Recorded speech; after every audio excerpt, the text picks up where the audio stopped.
Hari ini, mari kita berdoa bersama-sama. Segala puji, hormat, dan syukur kami naikkan kepada Bapa di surga yang sudah memberkati kami dengan kesehatan, kekuatan, sehingga kami boleh berada di Zoom ini kembali, Tuhan, untuk menikmati berkat rohani yang luar biasa yang disampaikan oleh hamba-Mu, Ibu Sari, malam ini. Jamah kami semua, ya Roh Kudus, urapi kami semua, sehingga kami beroleh hati yang bijaksana, melihat karya kasih Tuhan yang luar biasa atas hidup kami, dan campur tangan Tuhan yang dahsyat itu mengalir di hidup kami. Dan kami menjadi pelaku firman dan boleh menjadi pemberita Injil yang baik, yang benar, seperti yang Kau mau. Terima kasih Tuhan, ini doa kami menyerahkan malam hari ini, dan seluruh ibu-ibu, juga jaringan sinyal yang kami pakai ada di dalam kendali kuasa otoritas Tuhan. Di dalam nama Yesus, kami bersyukur dan berdoa. Amin. Saya serahkan kepada Ibu Sari. Selamat malam Ibu Sari. Selamat malam ibu-ibu semuanya. Senang kita bisa kumpul lagi ya. Kita bisa sharing-sharing ya. Eh, Mudah-mudahan ini bisa memberikan satu masukan ya buat ibu-ibu. Eh, karena saya ini pengajar dari pelajaran Islamologi, jadi seringkali saya menyampaikannya itu dari sudut pandang Islamologi ya. Jadi mungkin saya akan menjelaskan cukup banyak malam hari ini ya. Mudah-mudahan nggak bosan dengarnya ya. Eh, saya suka pakai tayangan. Saya ambil tayangan supaya kalau ada gambar-gambarnya itu akan membuat kita lebih lebih nyaman, lebih mengerti.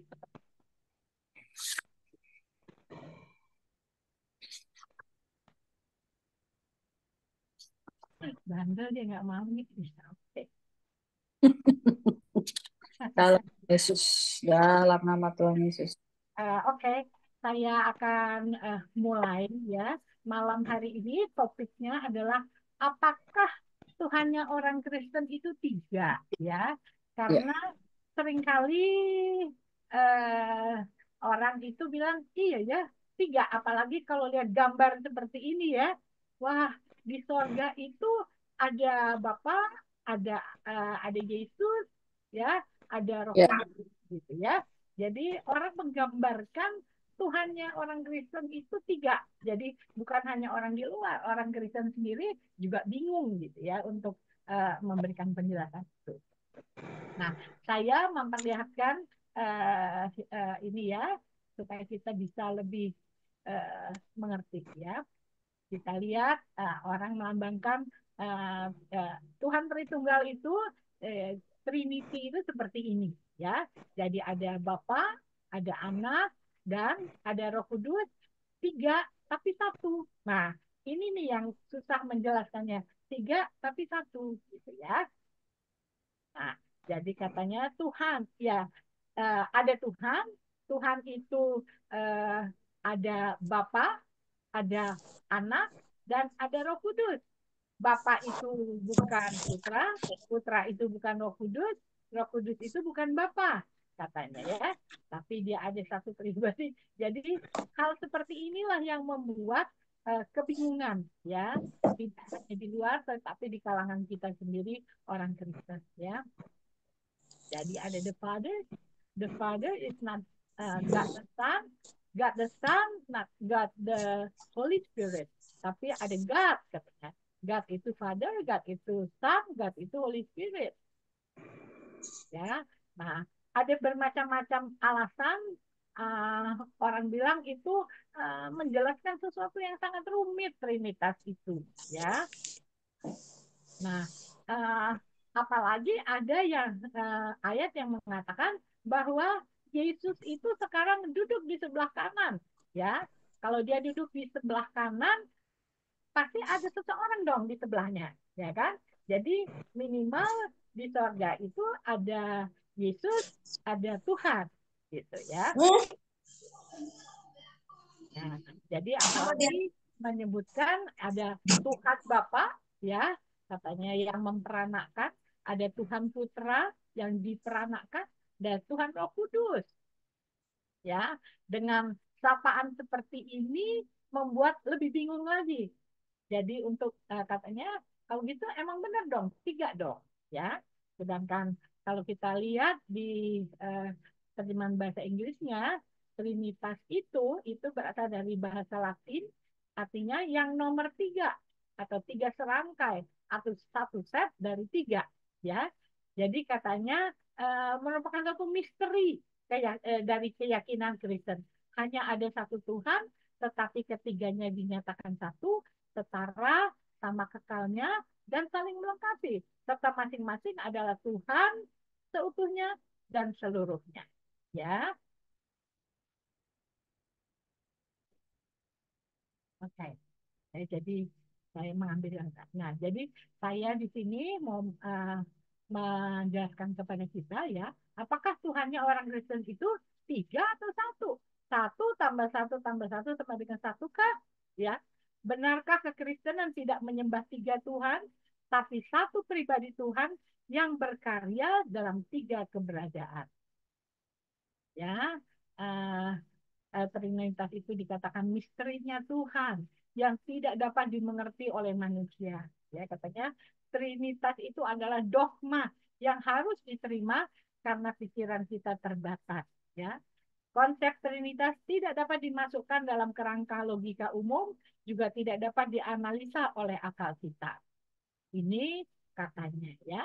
Nah, otak manusia cuma segede bakpao katanya ya. Jadi sulit sekali kita untuk menerima, menganalisa tentang Tuhan tadi itu katanya ya.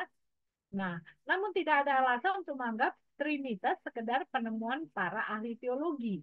Ya, pernyataan bahwa Tuhan yang esa menyatakan diri sebagai Bapa, Anak, dan Roh Kudus semata-mata adalah usaha untuk menjelaskan ajaran kitab suci. Di Yohanes 10 ayat 29, 30, Kisah Rasul 5 ayat 3 dan 4. Ya, Yohanes 10 ayat berapa itu? 25 mengatakan, berikan mereka kepadaku lebih besar daripada siapapun dan seorang pun tidak dapat merebut mereka dari tangan Bapa.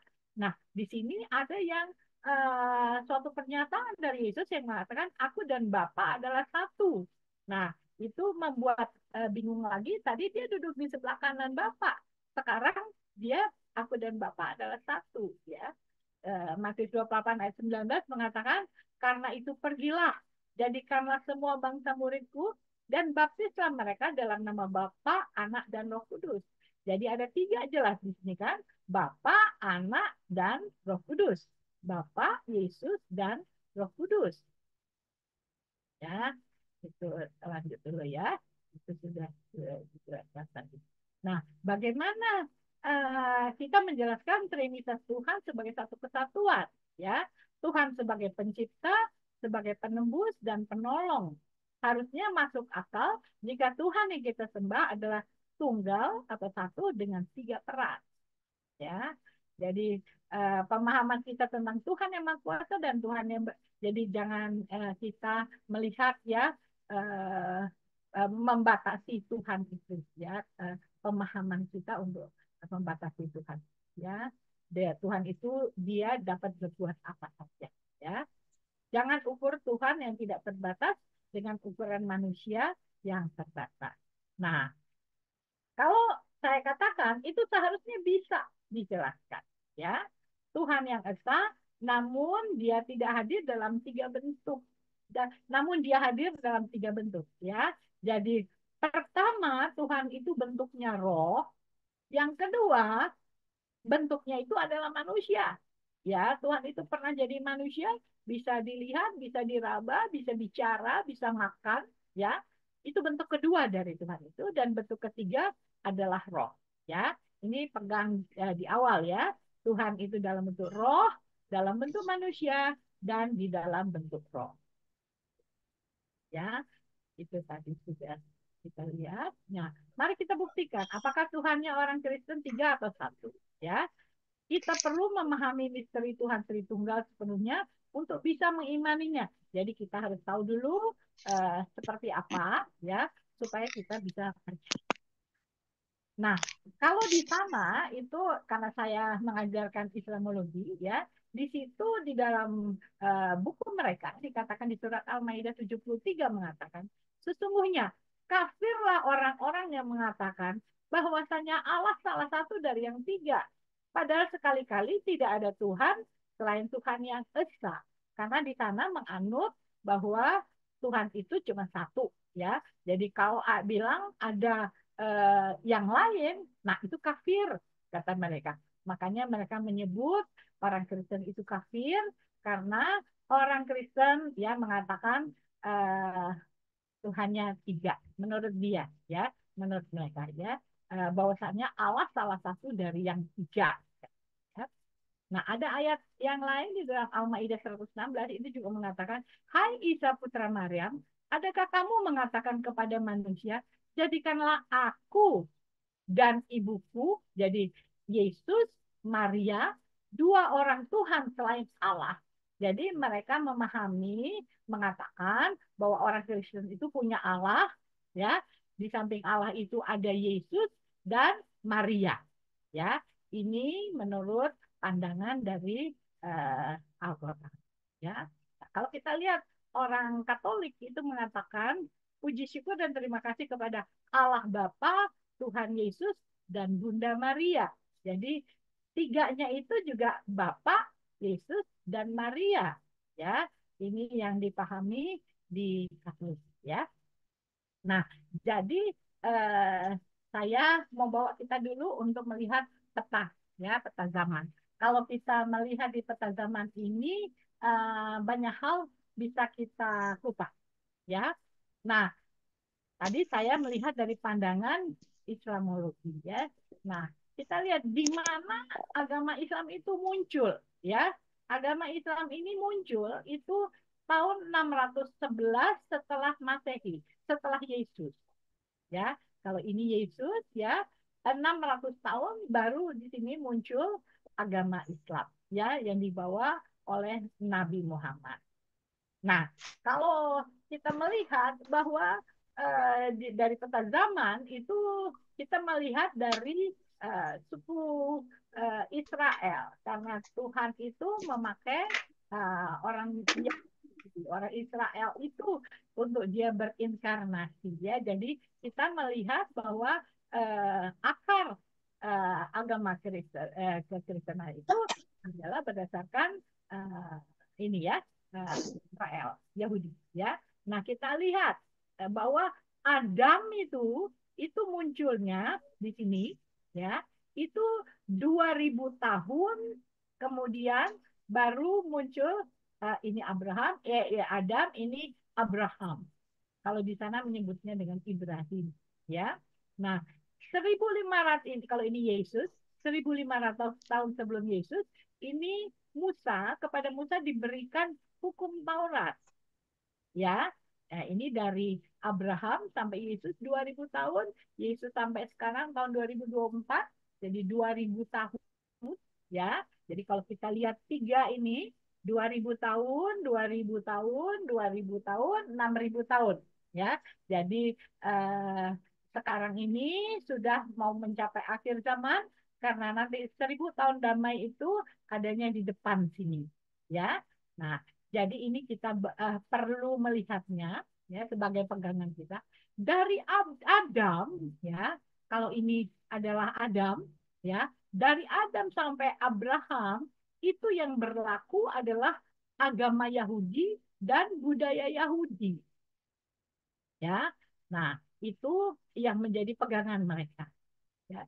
Dari Abraham sampai Musa ini masih berlaku ya. Nah, kepada Musa karena orang Israel meminta kepada Tuhan mereka diberikan hukum, maka Tuhan memberikan hukum Taurat melalui Musa. Nah, ini diberikannya 1500 tahun sebelum Yesus. Nah, jadi dari Musa sampai Yesus itu berlaku hukum Taurat. Ya. Nah, sampai Yesus. Yesus itu membawa Injil. Injil itu isinya hukum kasih karunia.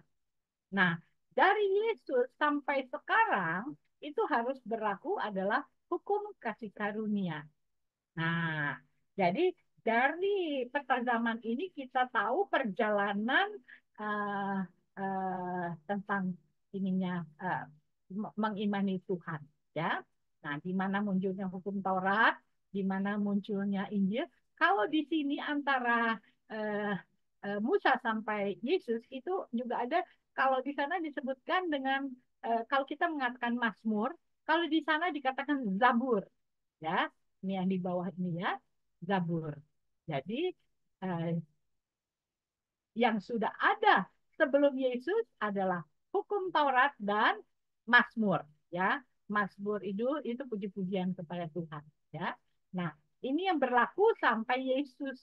Nah, harusnya karena kata Yesus hukum Taurat itu terlalu berat untuk dilaksanakan sama manusia, sehingga Tuhan menggantinya hukum Taurat itu dengan hukum kasih karunia. Nah, harusnya dari Yesus sampai sekarang yang berlaku adalah hukum kasih karunia. Tapi tahun 611 ini kucul-kucul-kucul, Mr. M bilang dia mendapat wahyu di Gua Hira, ya, bahwa dia mau membawa agama Islam, ya. Nah, kalau saya mengupas sedikit saja, ya, ini pada waktu beliau mendapatkan wahyu itu, ya, yang wahyu pertama itu didapat di Gua Hira itu mengatakan ikra, ikra warabukal akrab, bacalah, bacalah di dalam nama Tuhanmu. Nah, si Mr. M ini disuruh ngebaca, ya, dia tidak disuruh membawa suatu agama baru. Nah, agama yang sudah tertulis waktu itu apa? Tiga dong ya, hukum Taurat, Zabur, ya, dan Injil. Jadi dia ditunjuk untuk mempelajari hukum Taurat, Zabur, dan Injil. Tapi pada waktu itu, orang Arab itu eh, tidak bisa membaca dan menulis, ya. Nah, karena mereka nggak bisa membaca dan menulis, termasuk Mr. M, dia nggak bisa baca, ya. Nah, padahal dia tidak disuruh membawa satu agama baru. Itu yang saya mau jelaskan ya, bahwa um, harusnya yang berlaku sampai sekarang itu ya hukum kasih karunia gitu loh ya. Apalagi kalau kita melihat ini beliau ini orang Arab, ya. Nah, jadi Islam itu nabinya orang Arab, firman Tuhannya turun di Arab. Padahal kalau kita lihat dari Adam sampai Yesus, itu semua nabi itu orang Yahudi, ya. Semua firman Tuhan turunnya di Israel. Nah, itu aja udah jadi pertanyaan. Kok kucul-kucul ada nabi yang dari Arab dan firman Tuhan turun di Arab, ya. Nah, jadi ini kita harus memahami dulu ya, bahwa munculnya itu 600 tahun setelah Yesus dan ngebreak dari hukum kasih karunia. Ada sebetulnya yang berlaku itu adalah hukum kasih karunia, ya. Jadi itu untuk pengetahuan kita, tambahan pengetahuan ya, bahwa mengapa kita sampai sekarang juga mempelajari, karena Tuhan mau ya kita mempelajari hukum Taurat itu apa sih, Zabur atau Mazmur itu apa sih, Injil itu isinya apa sih, ya. Nah, jadi ini petanya supaya kita bisa dengan jelas melihat nanti di mana banyak muncul pertanyaan, ya.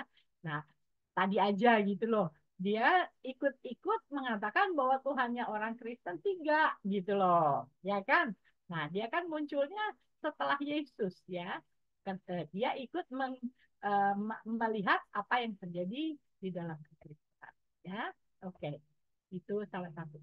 Nah, kalau kita melihat di petanya sama kayak tadi, saya hanya mau mengatakan kalau ini kalau ini salib, ya, salib itu Yesus membawa hukum kasih karunia, ya. Sebelum salib ini, ya, itu disebut dengan Old Testament, ya. Di sini ini setelah salib ini New Testament.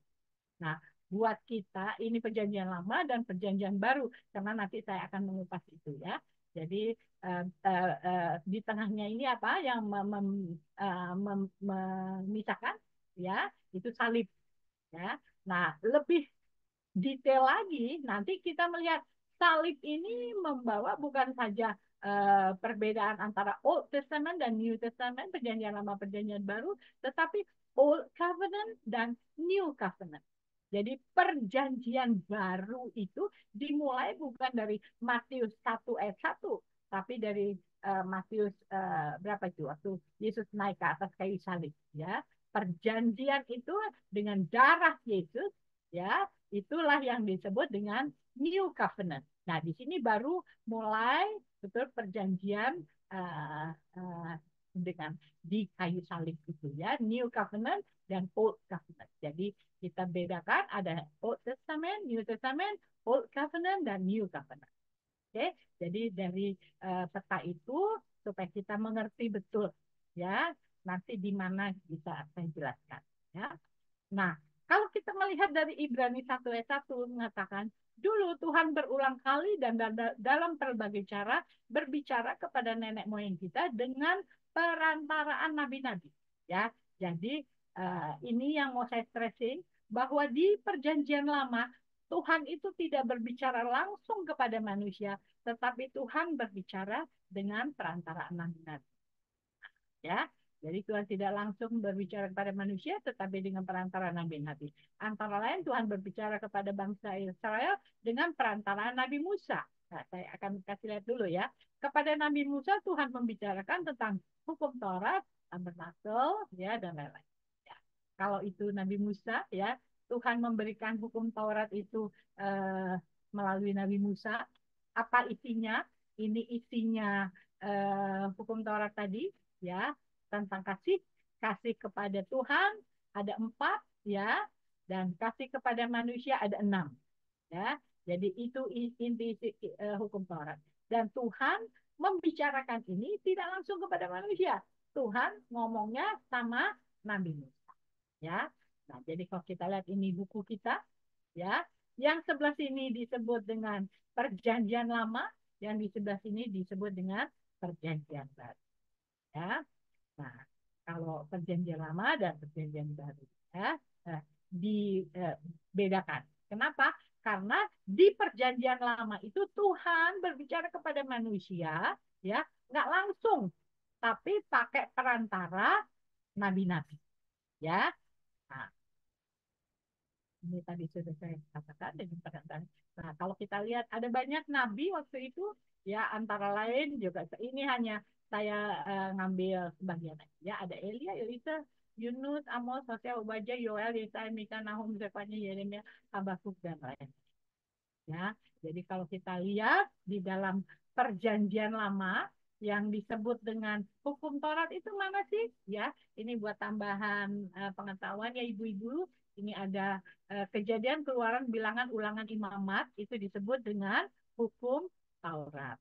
Ya, lalu di sini disebut dengan kitab nabi-nabi atau Nevi'im. Ya, ada Joshua, Hakim-Hakim, Samuel. Nah, ini ya yang di sebelah kiri ya, kitab nabi-nabi ini nih ya. Nah, ini yang namanya Kidung Agung, eh, eh, Mazmur, yaitu kita lihat itu yang disebut dengan apa tadi, Zabur ya. Kalau sana menyebutnya Zabur, kita di sini menyebutnya dengan Mazmur ya. Jadi ini hanya untuk lebih memperjelas. Ya. Jadi kejadian, keluaran, bilangan, ulangan, imamat ini yang disebut dengan hukum Taurat, ini kitab sejarah ya, Yosua, Hakim-Hakim segala ini disebut dengan kitab sejarah ya. Ini disebut dengan Zabur, yaitu Mazmur, Amsal, Pengkhotbah, Kidung Agung ya. Nah, ini kitab nabi-nabi ya. Ada Yesaya, Yeremia dan sebagainya di sini ya. Jadi supaya kita ibu-ibu ngerti banget begitu pembagiannya Alkitab kita ya. Nah, yang disebut perjanjian baru itu apa ya? Matius, Markus, Lukas, Yohanes itu disebut dengan Injil ya.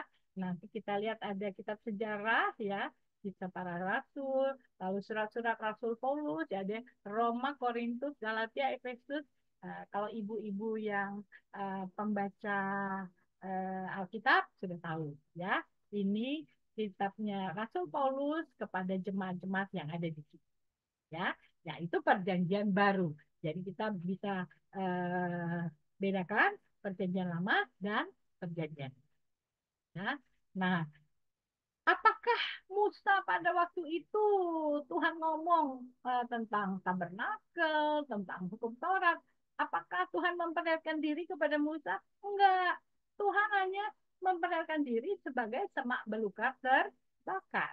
Ya. Nah, jadi saya mau katakan, pada zaman perjanjian lama itu, Tuhan itu dalam bentuk roh, ya. Dia tidak dapat dilihat, tidak dapat diraba. Pada waktu itu namanya adalah Tuhan, ya. Saya kemarin waktu yang lalu sudah menceritakan siapa nama Tuhan kita, ya. Nah, pada waktu zaman perjanjian itu Tuhan itu namanya adalah Tuhan, ya. Ada beberapa waktu yang lalu saya sudah dari beberapa tempat Tuhan mengatakan namanya El God, Tuhan, ya. Nah, kalau itu Musa, gambarannya seperti itu. Musa hanya melihat semak belukar terbakar. Dia nggak bisa lihat Tuhan itu. Karena pada waktu zaman perjanjian lama itu Tuhan di dalam bentuk roh. Ya, nah, eh, apa? Ketutupan. Tuhan pada waktu itu dalam bentuk roh, bahkan Musa bertanya kepada Tuhan, siapakah namamu? Ya, kemarin sudah saya perlihatkan ayatnya sampai Musa nanya, kalau aku ditanya sama orang Israel, siapa namamu Tuhan? Aku jawabnya gimana? Gitu. Nah, Tuhan itu waktu itu menjawabnya, uh, jawab Tuhan, Ayeh, Esher, Ayeh. Ya, Tuhan tidak sebutkan namanya, tapi Tuhan mengatakan, uh, kamu tuh harusnya menjelaskan eksistensiku. Jadi Tuhan itu ada. Esher itu artinya aku ada yang aku ada. Jadi Tuhan mau keberadaannya itu diakui, walaupun dia bentukannya roh, tidak bisa dilihat, tapi Tuhan itu ada, gitu ya. Nah, itu jawabnya kepada Musa tentang namanya. Ya. Jadi kepada Musa nih diberikan hukum Taurat, ya Tuhan menjelaskan tentang tabernakel, ya. Nah, seperti itu isinya tabernakel. Nah, Tuhan itu berbentuk tiang awan dan tiang api, ya. Pada waktu inilah dia bernama Tuhan. Jadi bentuknya roh, namanya Tuhan. Ya. Nah, ini Nuh, ya. Tuhan juga bicara sama Nuh. Nuh bikin kapal ya, gitu. Ukurannya segini, raw materialnya begini, gitu ya.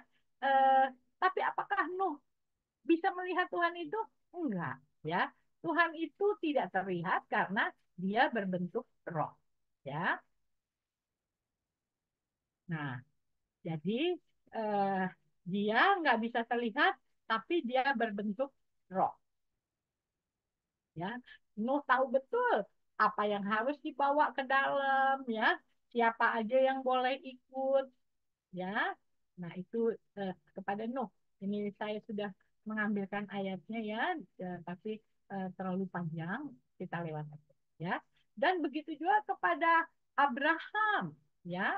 Keluaran 12 ayat 1 mengatakan berfirman Tuhan kepada Abraham, pergilah dari negerimu dan dari sanak saudaramu dan dari rumah bapamu ini ke negeri yang akan kutunjukkan kepadamu. Aku akan membuat engkau menjadi bangsa yang besar dan memberkati engkau serta membuat namamu masyhur dan engkau akan menjadi berkat. Lalu pergilah Abraham seperti yang difirmankan Tuhan kepadanya. Sekali lagi, apakah Abraham itu melihat Tuhan itu? Enggak.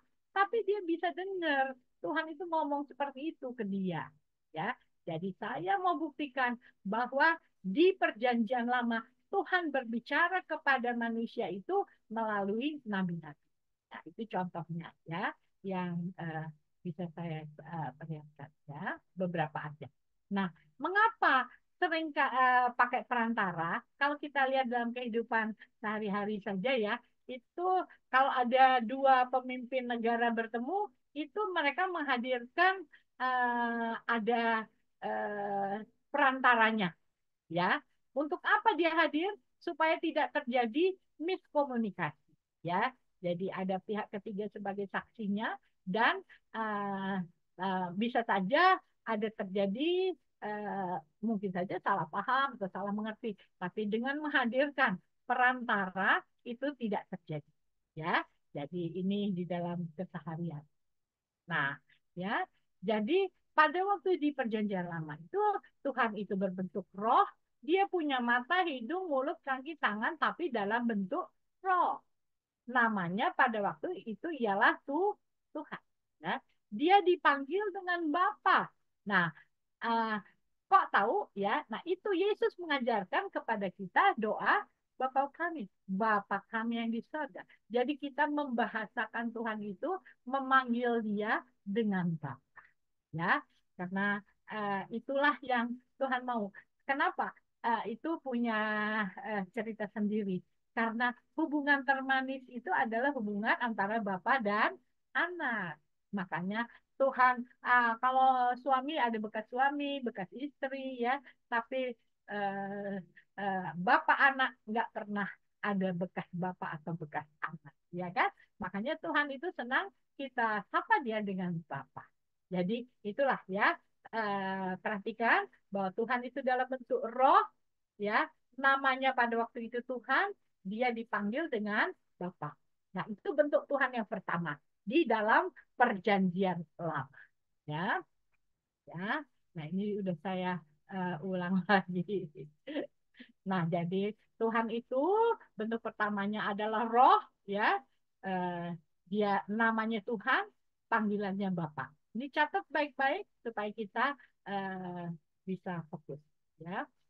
Nah, ada satu hal, ya, kepada Musa, Tuhan itu pernah ngomong, Musmus, gitu. Aku mau kamu mengajarkan kepada keturunanmu, Tuhan hanya minta manusia itu mengasihi Tuhan, ya, itu aja. Uh, di Ulangan 6 itu dikatakan, ya, Tuhan minta agar manusia itu mengasihi Tuhan. Nah, tapi itu dia tadi karena pakai perantara, ya, perintah itu tidak dilakukan oleh manusia. Orang sibuk dengan persembahan, upacara dan lain-lain, tidak sampai kepada inti yang Tuhan mau. Manusia mengasihi Tuhan. Nah, ini masalahnya, ya. Nah, di Ulangan 6 ayat 5 mengatakan, kasihilah Tuhanmu dengan segenap hatimu dan dengan segenap jiwamu dan dengan segenap kekuatanmu. Jadi uh, Tuhan enggak terlalu ini suka tentang persembahan, korban, upacara, ya, segala macam itu Tuhan enggak penting lah. Tuhan mau kamu tuh ya sayang sama aku gitu. Nah, bayangkan kalau manusia tidak memberikan respon untuk apa yang dia katakan, berarti Tuhan bertepuk sebelah tangan. Ya, kalau cinta bertepuk sebelah tangan itu ada satu hal yang paling nggak enak. Iya nggak, ibu-ibu? Ya. Nah, itu dia. Jadi pesan Tuhan itu nggak nyampe kepada manusia karena dengan perantaraan nabi-nabi. Ya. Nah, jadi ini dia dikatakan. Nah, karena pesan itu tidak sampai, makanya Tuhan bilang, udah deh, gua nggak mau pakai perantaraan nabi-nabi deh, biarin deh gua mau sampaikan sendiri isi hati gua mau manusia itu cuma sayang sama gua, ya. Tuhan nggak peduli berapa hari kita puasa, berapa jam kita berdoa sebetulnya, ya. Yang Tuhan mau itu kita sayang. Kalau udah sayang, ya kan, mau geledek segede apapun, ya kan, kalau lagi jatuh cinta, pasti dikejar tempat ya orang yang kita sayang, ya kan. Uh, uh, uh, apa setingginya gunung di seberang lautan, ya kan. Kalau memang namanya sayang, itu pasti kita tempuh ya untuk mendapatkan orang yang kita sayang. Nah, Tuhan maunya begitu, ya, sehingga dia mau menyampaikan isi hatinya itu. Gue nggak minta apa-apa, gue cuma mau manusia itu sayang sama gue. Ya, itu yang kata. Ya, nah, nah ini tadi di ulang 6 ya, yang dikatakan ini cukup panjang di awalnya. Nah, di ayat 4 ini dikatakan, dengarlah hai orang Israel, Tuhan itu Bapa kita, Tuhan itu Esa. Kasihilah Tuhanmu dengan segenap hatimu dan dengan segenap jiwamu dan dengan segenap kekuatanmu. Jadi uh, yang Tuhan itu ya, Tuhan karena pesan itu diberikan dengan perantara nabi-nabi, maka pesan itu tuh nggak efektif seperti yang Tuhan inginkan. Uh, uh, kita mengasihi Tuhan. Ya, nah makanya ini di Ibrani 1 ayat 2 mengatakan dia sekarang ini dia ngomong pakai Yesus sendiri, ya, dengan perantara anaknya, ya. Ini kepotong tapi nanti baca ya, bahwa eh, tadinya pakai perantara nabi-nabi katanya ya, tapi sekarang Yesus sendiri nih yang ngomong, dia jadi manusia, ya. Nah, jadi kita melihat. Ya. Nah, supaya pesan itu dapat diterima langsung oleh manusia, maka Tuhan yang adalah roh memutuskan untuk menjadi manusia supaya bisa menyampaikan isi hatinya langsung kepada manusia, tidak lagi dengan perantaraan nabi-nabi. Tuhan ingin agar manusia itu mengasihi Tuhan. Nah, ya, kalau kita baca orang jual rumah aja nggak mau pakai perantara, ya, hubungi langsung pemilik. Jadi dia buatlah apa untuk jadi manusia? Perkataannya, firmannya, ngomongannya menjadi manusia supaya bisa bicara dengan manusia secara langsung. Kun fayakun, ya, dia ngomong, ya. Uh, jadi firmannya ini perkataannya. Jadi kalau saya ngomong, perkataan saya inilah yang dijadikan manusia. Casingnya dia ambil dari Ibu Maria, tubuhnya, yang di dalam dari Yesus itu yang menghidupkan Yesus, roh yang menghidupkan Yesus itu adalah roh Tuhan. Ya, jadi kita tahu itulah dia, Yesus itu perkataan Tuhan. Ya, perkataan Tuhan dibungkus dengan tubuh manusia atau casingnya adalah tubuh manusia yang diambil dari Ibu Maria. Sedangkan yang menghidupkan tubuh itu adalah roh Tuhan. Ya, pada waktu menjadi manusia namanya siapa? Yesus. Saya seringkali menekankan ya, nama Tuhan kita itu jelas Yesus. Dia udah kasih tahu sama Maria sebelum Maria hamil juga dikatakan, Maria nanti kamu akan mengandung, nanti kamu kasih nama dia Yesus ya, ya. Jadi yang kasih nama Yesus itu bukan Maria, tapi Bapak, ya. Jadi kita tahu dalam bentuk kedua Tuhan itu mengambil bentuk menjadi manusia. Ya, namanya pada waktu itu siapa? Yesus. Ya, perkataannya atau firmannya menjadi manusia supaya bisa berbicara langsung kepada manusia. Kalau dia jadi kucing, kucing nggak bisa ngomong, ya kan? Kalau dia menjadi monyet, monyet nggak bisa ngomong sama manusia. Jadi percuma, nggak sampai juga pesan itu kepada manusia. Makanya dia menjadi manusia, ya, supaya dia bisa ngomong langsung sama manusia apa yang dia mau, nggak pakai perantara lain, ya. Nah, inilah yang Yesus katakan. Kalau kita lihat di dalam Matius 22 ayat 37 mengatakan, jawab Yesus kepada itu apa yang terutama dalam hukum Taurat ya katanya. Jawab Yesus kepadanya, kasihilah Tuhanmu dengan segenap hatimu dan dengan segenap jiwamu dan dengan segenap akal budimu. Itulah hukum yang terutama dan yang pertama. Dan hukum yang kedua yang sama dengan itu ialah kasihilah sesamamu manusia seperti dirimu sendiri. Pada kedua ini uh, uh, penting ya. Pada kedua hukum inilah apa? Mengasihi Tuhan dan mengasihi sesama ya. Tergantung seluruh hukum Taurat dan kitab para nabi. Nah, makanya tadi saya kasih lihat ini perjanjian lama, perjanjian baru. Jadi kalau perjanjian lama itu diperestu, yang keluar tinggal apa? mengasihi Tuhan dan mengasihi sesama. Jadi isi dari hukum Taurat itu apa? Ini hukum Taurat dan kitab para nabi. Perjanjian lama itu kan hukum Taurat dan kitab nabi-nabi tadi udah saya tunjukkan ya. Itu kalau disarikan, bukan sari ini ya. Kalau diperes itu cuma tinggal apa? Mengasihi Tuhan dan mengasihi sesama. Ya, jadi itulah yang Tuhan Yesus sampaikan kepada kita. Dia jadi manusia, dia mau apa? Kasih tahu semua isinya itu di perjanjian lama itu cuma itu, mengasihi Tuhan dan mengasihi sesama. Tadi sudah saya perlihatkan ya kan, hukum Taurat aja mengasihi Tuhan dan mengasihi sesama. Ya. Nah, jadi saya ambil ini ya. Jadi kita harus bisa mengelola perkataannya.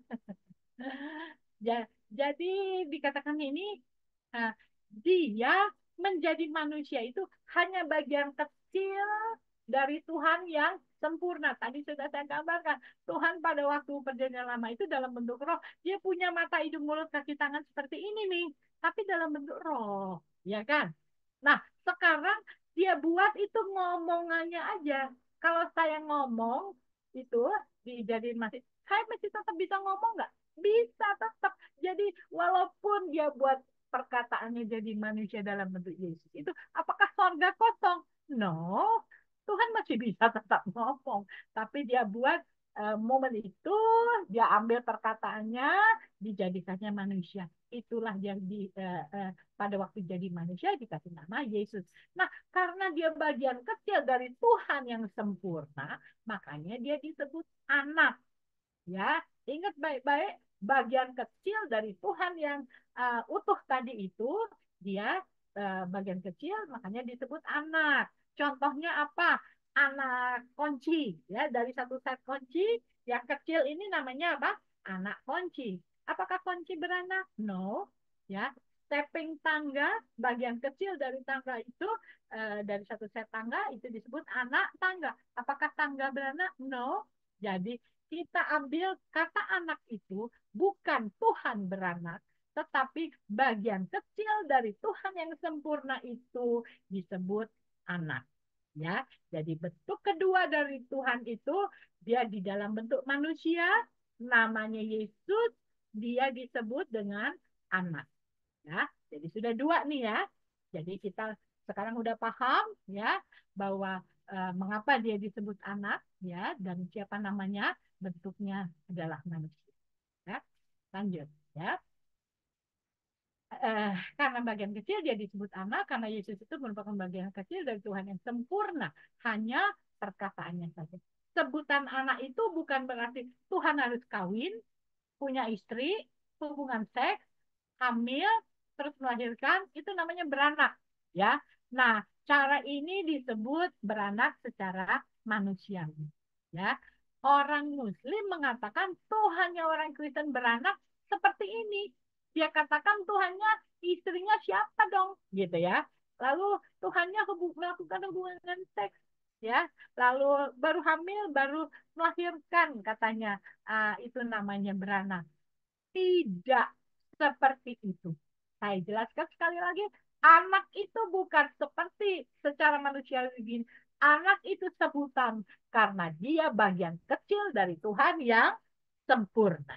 Ingat itu baik-baik. Jadi kita tidak terbawa cara berpikir seperti yang mereka lakukan. Ya, kalau menurut mereka Tuhan yang orang Kristen beranak loh, gitu. Ya, nah, ini ayatnya ya. Itu Al-Ikhlas 3 yang mengatakan, Dia Allah tidak beranak dan tidak pula diperanakkan, katanya ya. Al-Jin, di situ jin juga bisa ngomong ya. Tuhan tidak beristri dan tidak pula beranak. Nah, jadi ini ayat-ayat yang kita temukan di sana ya. Nah, beranak itu kayak gitu loh. Ini cuma gambaran aja ya. Misal sekarang anak kembar itu sampai sebanyak itu namanya beranak. Itu sangat manusiawi. Bukan seperti itu ya, gambaran anak sebutan kepada Yesus. Ya. Nah, juga dikatakan di sini Al-Maidah 72 mengatakan, sesungguhnya telah kafirlah orang-orang yang berkata, sesungguhnya Allah ialah Al-Masih putra Maryam. Ya, jadi mereka bilang kita kafir karena menurut kita bahwa Yesus itu adalah putra Maryam. Ya, itu mereka anggap itu beranak Tuhannya. Ya. Nah, kalau kita lihat apakah Yesus itu memang menjalani masa kanak-kanak? Oh iya, ya, dia anak tukang kayu, anaknya Yusuf. Dia tinggal di rumah orang tuanya, dia sekolah, ya kan? Dia juga waktu ke Bait Suci, dia waktu itu masih muda sekali, umur 12 tahun, anak-anak, ya. Nah, jadi memang dia uh, waktu menjadi manusia, dia menjadi anak, ya. Tapi bukan manusiawi begini loh, ya. Ingat, anak tadi itu bagian kecil ya dari Tuhan Yesus. Ini tadi sudah saya jelaskan ya, ketika Yesus jadi manusia merupakan bagian kecil dari Tuhan yang sempurna. Contohnya anak kunci, anak tangga ya. Nah, kita melihat di mana itu dikatakan Yohanes 1 ayat 1 mengatakan pada mulanya adalah firman. Firman itu bersama-sama dengan Tuhan dan firman itu adalah Tuhan. Iya dong. Kalau Sari ngomong, ya itu suaranya Sari, ya kan? Kalau Tuhan yang ngomong itu Tuhan. Nah, jadi firman itu, Yesus itu adalah Tuhan sendiri. Lalu firman itu telah menjadi manusia dan diam di antara kita. Jadi jelas sekali inilah inkarnasi ketika firman Tuhan itu menjadi manusia. Ya, jadi jelas ada tertulis. Ya, jadi yang kedua ini bentuknya adalah manusia, namanya Yesus, dia disebut dengan anak. Nah, ya. Nah, kita melihat ya. Jadi Yesus itu membawa hukum kasih karunia ya. Ibrani 8 ayat 10 mengatakan, maka inilah perjanjian yang kuadakan dengan kaum Israel sesudah waktu itu demikianlah firman Tuhan.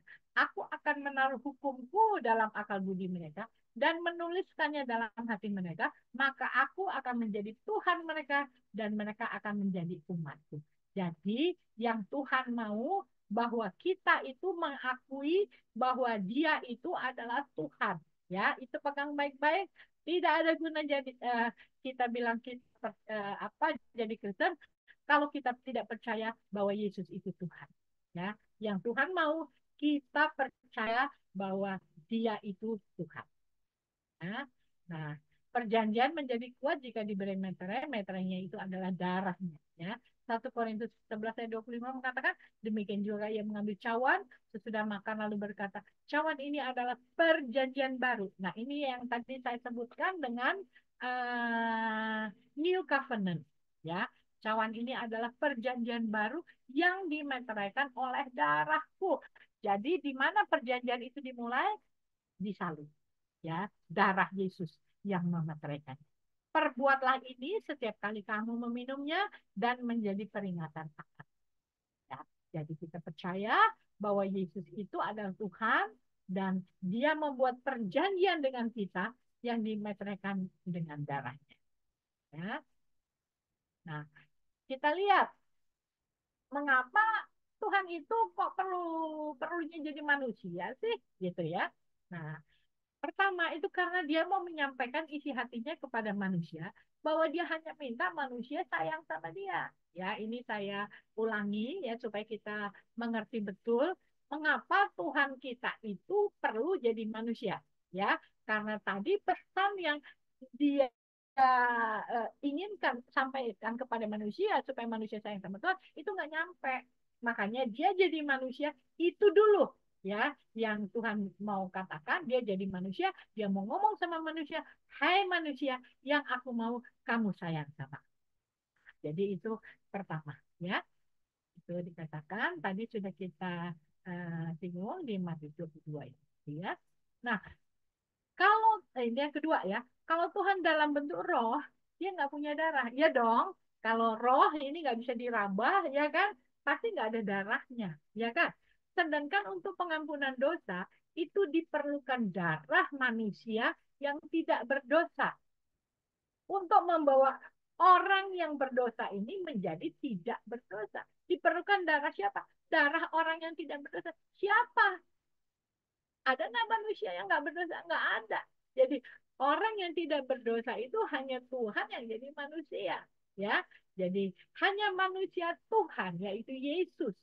Makanya dia perlu punya tubuh untuk melakukan pengampunan dosa. Di mana dia melakukan pengampunan dosa di atas kayu salib. Ya. Jadi yang kedua, mengapa dia jadi manusia? Ya, tadi dia mau menyampaikan isi hatinya. Nah, yang kedua, dia mau ngampunin dosa. Mumpung dia ada tubuh, di tubuhnya ada darah. Makanya dia naik ke atas kayu salib, dengan darahnya itulah dia mengampuni kita. Dengan darah itulah dia beli kita dari iblis, ya, yang sudah menguasai itu.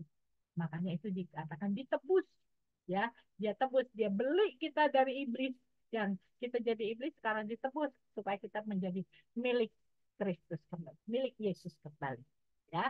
Jadi yang kedua, mengapa dia perlu jadi manusia? Karena dia mau melakukan pengampunan dosa, ya. Itulah yang dikatakan di Roma 11 ayat 26. Dengan jalan demikian, seluruh Israel akan diselamatkan. Seperti ada tertulis, dari Sion akan datang penebus. Jadi penebus itu dia beli kita kembali dari iblis, ya. Dan inilah perjanjianku dengan mereka apabila aku menghapuskan dosa mereka. Jadi apa perjanjian Yesus itu? Pengampunan dosa. Ingat baik-baik, Tuhan kita jadi manusia dahsyat. Pertama, dia mau menyampaikan isi hatinya. Yang kedua, dia mau melakukan pengampunan dosa supaya kita kembali menjadi milik. Ya, nah, itu yang dia lakukan ketika dia menjadi manusia. Ya, ini saya cuma kasih lihat gambar. Ya, nah, setelah misinya dia lakukan ketika dia menjadi manusia. Nah, kita lihat waktu dia naik ke atas kayu salib, ya, tubuhnya ini karena diambil dari Ibu Maria, tubuhnya ini harus kembali ke tanah, ya. Jadi di atas kayu salib tubuhnya mati lalu dikubur, ya. Karena dia Tuhan, tubuhnya bisa bangkit. Namun rohnya, ya tadi kan saya sudah katakan, perkataan itu ya dikasih casing. Casingnya itu tubuh dari yang diambil dari Ibu Maria. Yang menghidupkan Yesus itu apa? Roh Tuhan. Ya. Nah, karena terbagi waktu dia di atas kayu salib, tubuhnya kembali kepada tanah, tapi tubuh ini bangkit setelah 3 hari, dan rohnya kemana? Rohnya itu kembali ke bentuknya semula. Bentuk Tuhan itu apa? Roh. Makanya rohnya yang ada di dalam Yesus itu kembali ke bentuknya semula, ya, sebelum dia jadi manusia, ya. Karena dia Tuhan, maka dia disebut Roh Kudus. Nggak ada satu manusia pun yang kudus kecuali Tuhan. Jadi sekarang Tuhan itu dalam bentuk roh, ya. Jadi yang ketiga, setelah selesai dengan tubuhnya ini, dia menyampaikan apa yang dia mau, lalu dia kembali ke bentuk semula, roh adanya, ya. Nah, rohnya itulah yang menyatu kembali dengan rohnya yang semula tadi, ya. Makanya bentuk ketiganya adalah roh. Pada waktu dia berbentuk roh itu, dia uh, namanya adalah Kristus, ya, Kristus. Jadi uh, panggilannya Roh Kudus. Kudus karena tidak ada satu manusia yang kudus itu adalah Tuhan, ya. Jadi bentuknya roh, dia disebut Roh Kudus, namanya adalah Kristus, ya. Nah, itu bentuk ketiga dari Tuhan kita. Jadi dia kembali ke bentuknya semula, yaitu roh, ya. Nah, dia disebut bentuk ketiga, dia itu berbentuk roh, disebut Roh Kudus, namanya adalah Kristus. Ya, jadi ketika kita dibaptis, ya, kita dibaptis di dalam nama Bapa, Anak, dan Roh Kudus. Namanya siapa? Yaitu Tuhan Yesus Kristus. Yang pertama bentuknya roh, ya kan? Namanya Tuhan, dia dipanggil Bapa. Ya, dalam bentuk kedua, dia dalam bentuk manusia, namanya Yesus, disebut dengan anak. Bentuk ketiga, bentuk roh, namanya Kristus, dia disebut dengan Roh Kudus. Makanya ketika kita dibaptis, kamu dibaptis di dalam nama Bapa, Anak, dan Roh Kudus, yaitu Tuhan Yesus Kristus. Bisa dipahami ya, ibu-ibu ya. Kita lihat Markus 16 ayat 15. Lalu ia berkata kepada mereka, pergilah ke seluruh dunia, beritakanlah Injil kepada segala makhluk. Siapa yang percaya dan dibaptis akan diselamatkan. Tetapi siapa yang tidak percaya akan dihukum. Ya, jadi Tuhan hanya mau kita percaya dan dibaptis. Itu bentuk ketiga, roh, ya, namanya Kristus, dia disebut dengan roh. Nah, kalau kita lihat gambar yang lain, Roh Kudus seperti itu, ya, seringkali digambarkan seperti burung merpati. Ya, ketika Yesus keluar dari air baptisan, ya, langit terbuka, turunlah roh yang seperti burung merpati ke atasnya mengatakan, inilah anak yang kukasihi, kepadanya lah aku berkenan. Jadi bentuknya bisa saja seperti itu, burung merpati, tapi itu dia adalah roh Tuhan. Nah, seperti itu. Jadi kesimpulannya nih, jadi Tuhannya orang Kristen, Tuhannya apakah tiga? No.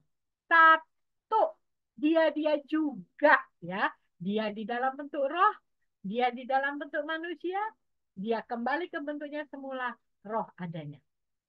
Ya, jadi supaya kita paham banget, kita bisa jelasin kok, gitu ya. Jadi itu bukan hanya suatu hal yang misteri, tidak bisa dijelaskan.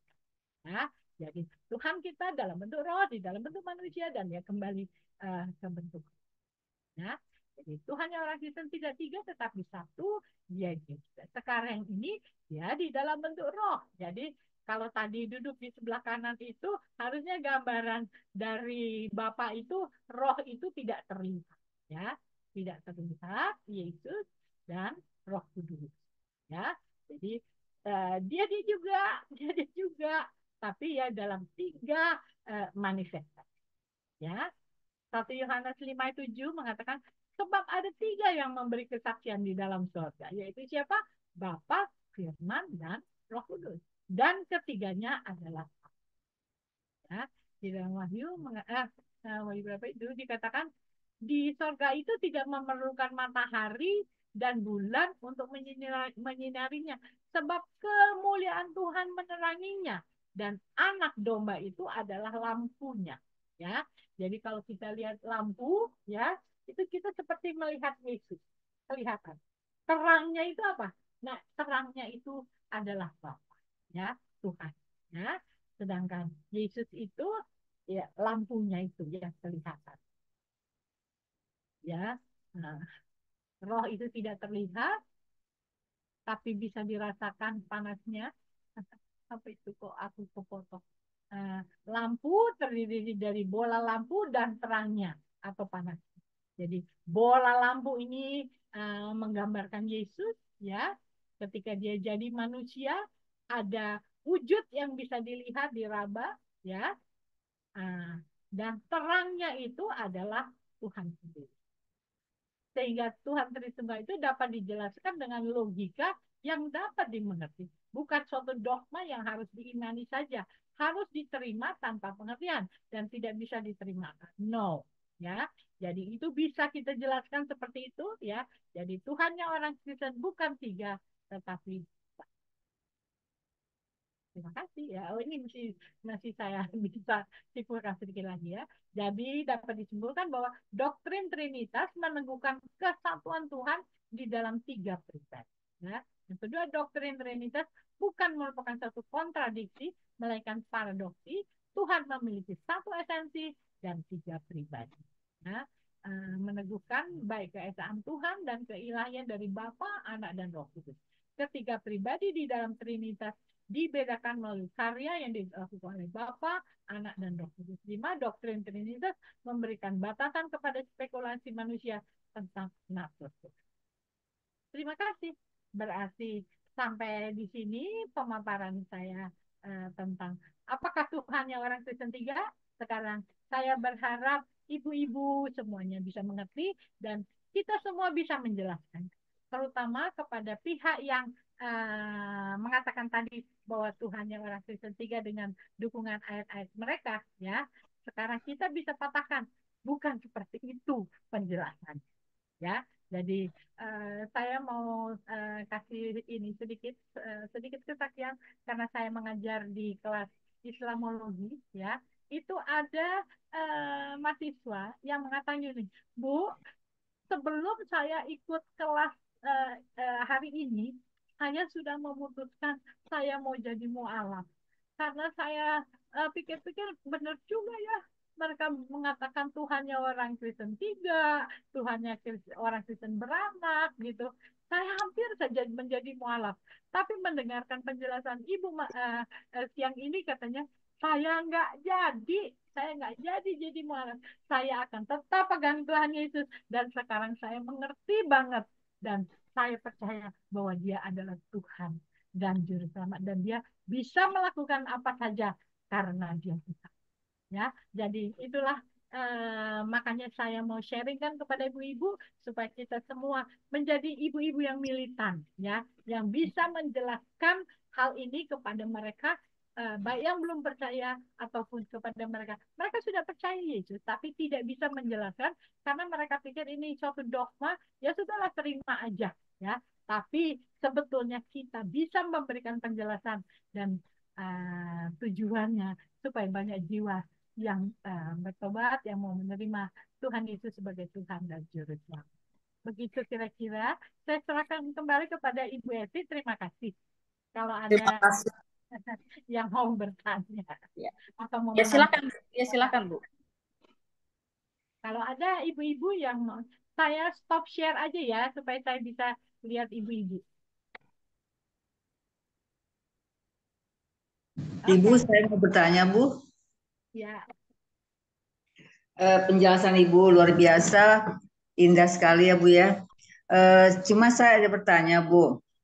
Pada hari hari penghakiman, nanti kan Tuhan Yesus yang menghakimi kita, dan dia bentuknya manusia juga kan. Yang tadi kalau saya tadi nggak salah, saya menangkap bahwa ketika Yesus itu kembali jadi roh lagi gitu. Itu yang menjadi pertanyaannya, Bu. Yesus itu menjadi roh lagi. Yang ibu tanyakan apanya? Kalau dia menjadi roh lagi, pada waktu penghakiman, kan dia sebagai manusia manusia juga gitu, bukan sebagai manusia juga gitu. Oh, kalau sekarang ini Yesus itu kan ada, Bu, di sorga. Dia masih punya tubuhnya karena tubuh itu bangkit kan. Nah, nanti yang akan kembali Yesus di dalam bentuk tubuh gitu loh, Bu. Itu nanti yang akan menghakimi kita. Oh Kalau ya, sekarang ini yang selalu menyertai kita dalam bentuk roh, karena kan dia pergi untuk mengirimkan penolong yang lain buat kita supaya nggak berebutan dong. Kalau Yesus dalam bentuk tubuh aja dia ada di Israel sana, kita mesti berbondong-bondong pergi ke situ kan, Bu.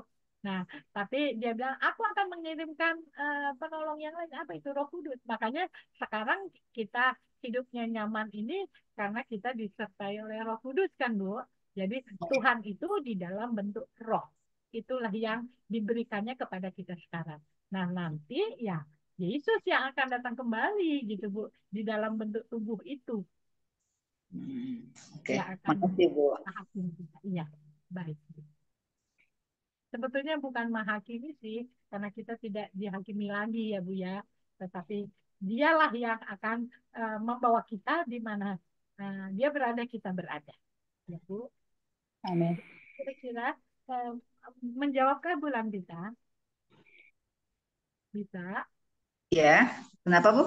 Apakah itu bisa Eh, diterima? Oke, makasih Bu. Kalau ada ibu-ibu yang lain yang memberikan jawaban, boleh juga kok ya. Jangan saya aja gitu. Silakan. Kalau jangan-jangan menambah bingung gitu ya ibu-ibu. Ada yang tambah bingung nggak sih?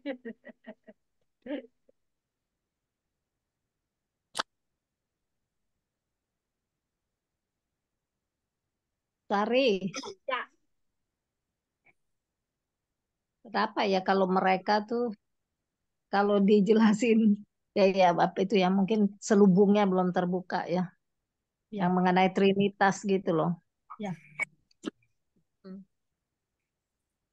Maksudnya, Ya yang tadi kan di apa Bu Sari terakhir tuh yang mengenai Trinitas yang dia bilang selalu Tuhannya ini orang Kristen tiga. Ya.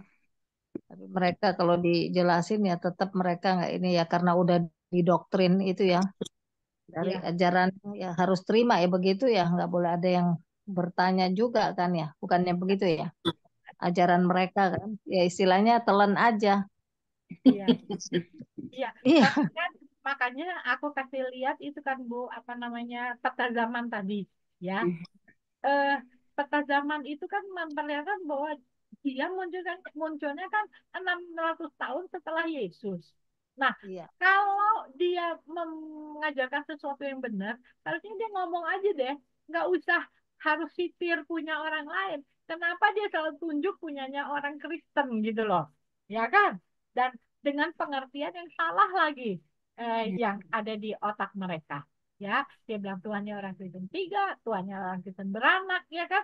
Itu Ya. secara konsep manusiawi lagi yang dia coba jelaskan.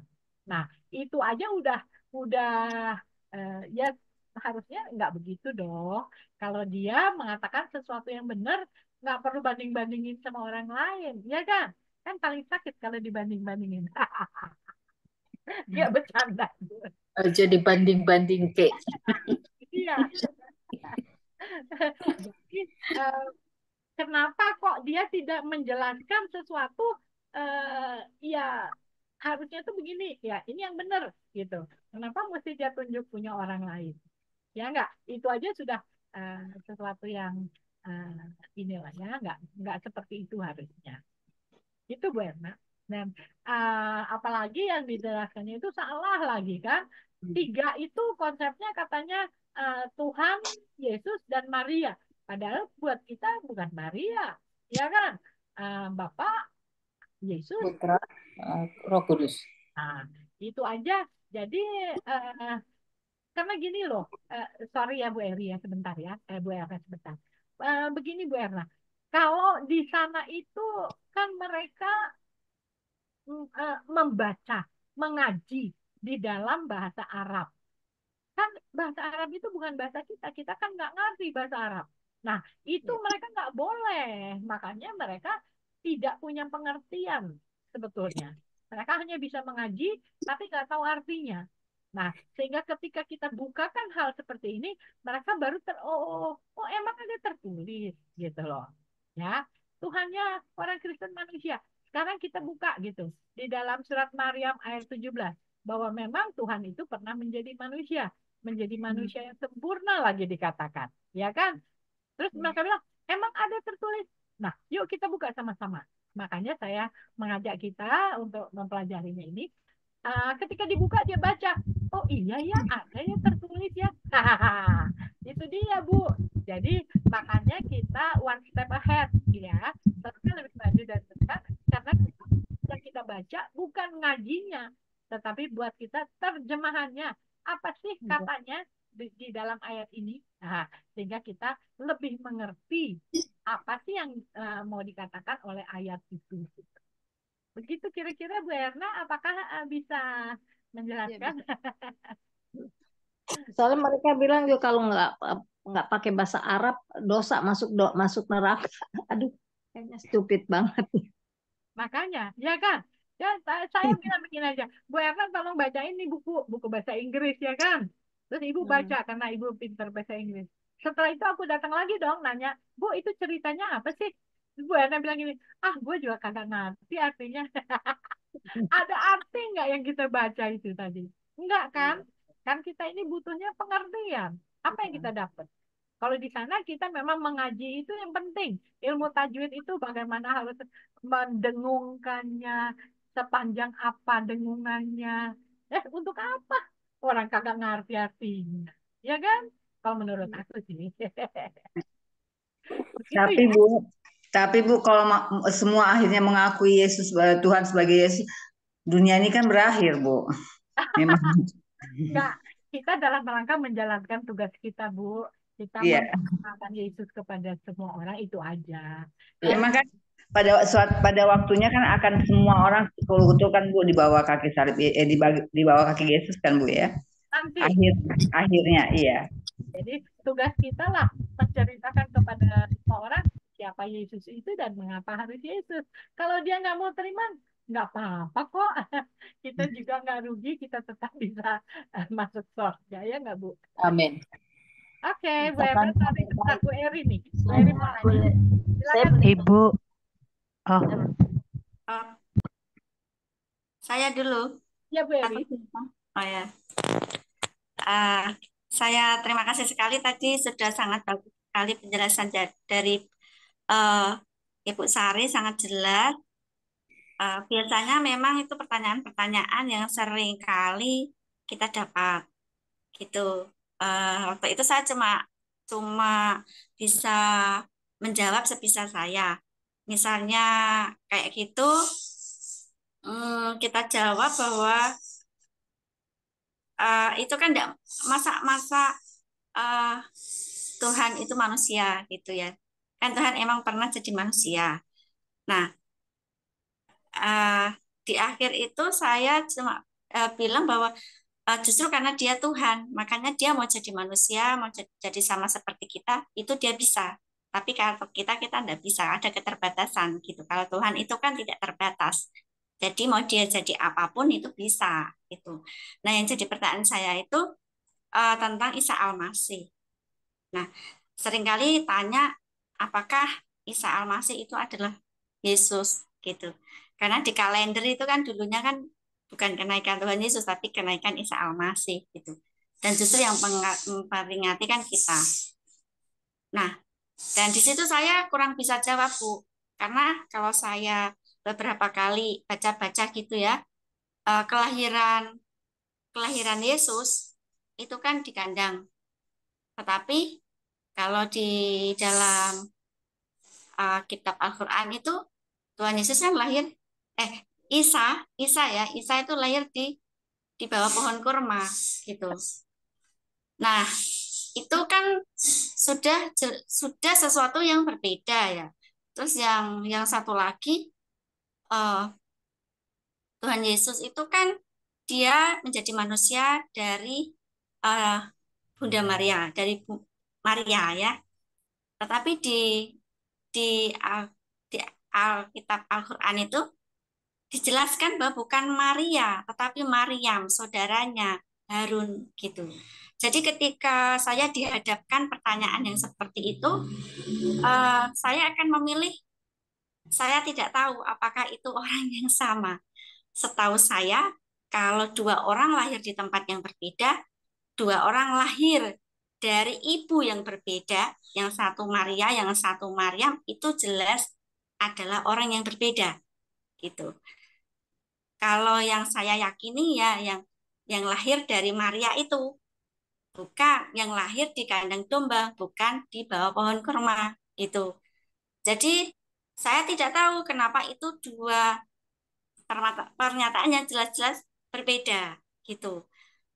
Itu yang bisa sejauh ini itu yang bisa saya sampaikan karena itu beberapa kali memang apakah ini adalah ini apakah Isa itu adalah Yesus gitu tuh sering kali gitu.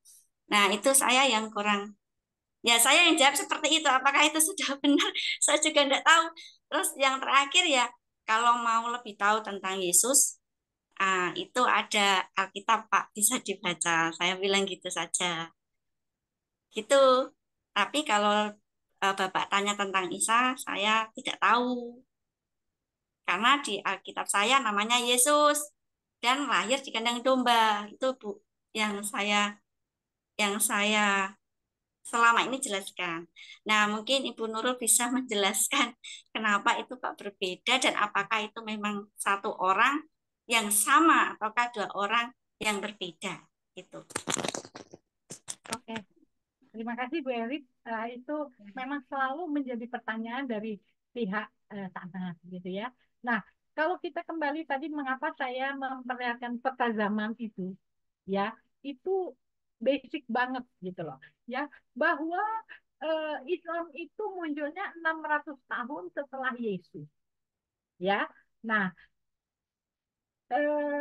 di Islam itu mereka kan tidak mengakui Israel, Yahudi. Sehingga agama Islam itu sejarahnya, jadi kalau kita Islam itu mempelajari sejarah. Sejarah itu dimulai dari mana? Dari 600 tahun setelah Yesus. Nah, sedangkan yang 600 tahun sampai Yesus, sampai Abraham, sampai Adam tadi, itu nggak pernah dibahas. Sehingga kalau kita bertanya, di mana sih tertulisnya gitu ya?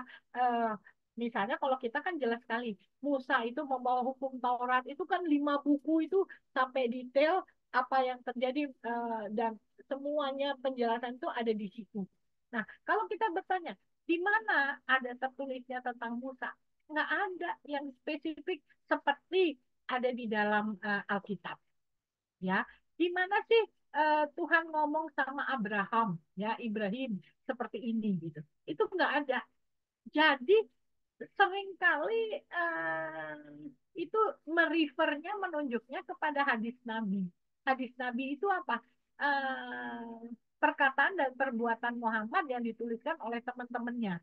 Nah, dia ambilnya dari mana? Sedangkan kalau kita eh, mengambil itu standarnya harus jelas. Tertulisnya di mana?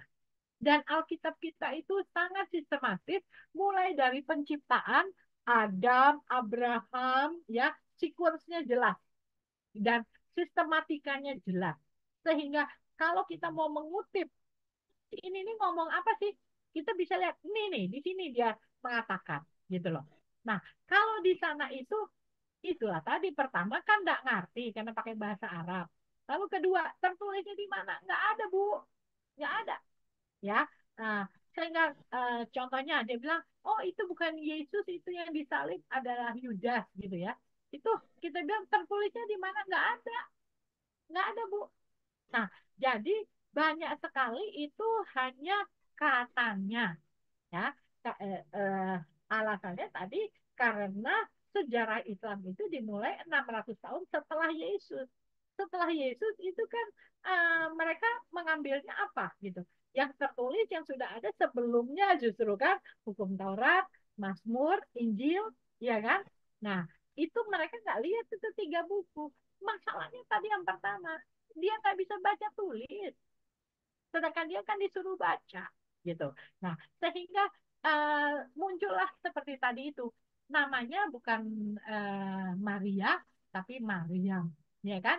Saudara dari Harun lagi. Itu kan Harun Musa itu berapa tahun sebelum Yesus? Halo, ya kan? 1.500, Bu. 500 tahun sebelum Yesus. How come dia masih hidup di zamannya itu gitu loh, Yesus 1.500 tahun kemudian, ya kan? Nah, jadi secara tertulis itu perlu dipertanyakan. Makanya saya mau kalau kita diskusi itu tertulisnya di mana, ya, supaya kita bisa melihat itu kan otentik kalau tertulis. Jadi nggak bisa berkelat-kelit, nggak bisa cari alasan macam-macam. Ini loh tertulis itu begini. Nah, itu yang nggak ada kalau di sana. Sehingga kita mau melihat apakah Isa di dalam Al-Quran itu sama dengan Yesus. Nah, itu pun, ya saya bilang, kalian itu mau melihat yang mana gitu. Kalau kami membicarakannya jelas seperti ini. Jadi kita jelaskan Yesus itu memang Tuhan yang menjadi manusia inkarnasi. Kalau menurut mereka kan ngeyel, suka bilang kenapa dia perlu jadi manusia? Dia kan bisa aja bilang kun fayakun, jadilah maka jadilah. Dia nggak tahu mengapa Yesus itu perlu menjadi manusia. Nah, mungkin itu tugasnya ibu untuk menjelaskan. Jadi memang dia pernah menjadi manusia. Untuk apa dia jadi manusia? Bukan karena dia Tuhan yang tidak terbatas, dia kucur-kucur pengen aja jadi manusia. Enggak. Dia menjadi manusia tujuannya jelas, minimal 2 hal dia mau lakukan. Ya Bu, dia minta cuma manusia itu sayang sama dia. Makanya dia nggak mau lagi pakai perantara nabi-nabi. Makanya dia jadi manusia dia mau bilang langsung. Nah, kalau ibu lihat ya tadi kitab Perjanjian Lama kalau diperas nih tinggal kasih ya kan, mengasihi Tuhan dan mengasihi manusia. Perjanjian Baru juga begitu, Bu. Yesus mengatakan hukum yang terutama itu adalah mengasihi Tuhan dan mengasihi sesama. Bahkan Rasul Paulus bilang bukan Tuhan itu kan nggak terlihat roh. Orang bisa aja bilang dia mengasihi Tuhan, tapi ukurannya apa? Mengasihi manusia. Jadi kasih juga, tapi yang bisa diukur itu mengasihi manusia. Apakah kita mengasihi orang lain itu seperti mengasihi diri sendiri? Standarnya lebih rigid lagi gitu. Apakah kita mengasihi manusia sesama itu seperti mengasihi diri sendiri? Ya kan? Jadi betul-betul isi Alkitab itu cuma kasih, baik perjanjian lama maupun perjanjian baru. Ya, jadi kalau kita simpulkan semuanya, mengapa dia perlu menjadi manusia? Karena dia sayang banget sama kita, mengasihi kita. Dia mau kita pun sayang sama dia. Bu Eri, seandainya nih suami bilang, aku mau kamu itu cuma sayang sama aku. Bu Eri jawabnya apa? Yes, itu tahu yang ku mau. Kalau cuma sayang aku aja, aku punya segudang sayang untukmu. Ya kan, ketimbang cinta bertepuk sebelah tangan minta disayang, aku nggak bisa sayang kamu. Ya kan, jadi maksudku kembali lagi bahwa tertulisnya di mana itu ibu minta ya, supaya jangan dia berkelap-kelip cuma ngarang tok, tapi bilang begini begitu banyak alasannya ya. Tapi kita sebagai yang lebih mengerti, kita itu bisa menjelaskan karena buat kita semuanya ada tertulis ya, standarnya jelas. Yang kita pegang itu firman Tuhan. Jadi jangan mau terbawa cara berpikir kita seperti mereka ya, karena mereka nggak ya biangnya aja nggak bisa baca tulis, Bu. Ya kan? Nah, jadi tertulisnya di mana? Tanya ya, supaya eh, kita bisa memberikan penjelasan dengan jelas karena standar kita, pegangan kita adalah Alkitab sebagai firman. Gitu ya kira-kira Bu Eri ya. Karena kalau saya jelaskan nanti uh, aku lupa tadi semuanya pertanyaannya. Kira-kira bisa menjawab kan Bu Eri? Ya, sudah sangat jelas. Oke, terima kasih. Bu Christine, adakah sesuatu?